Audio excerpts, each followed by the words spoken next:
I'm Dave with Liszeski Plumbing. Before you call a plumber, try this tip first. And let's try this together. Push down, turn counterclockwise, unscrew it, and remove it. Set it off to the side.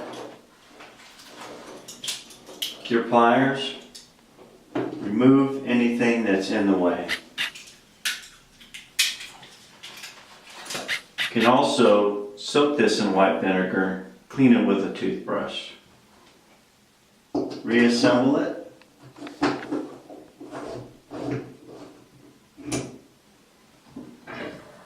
Test for flow.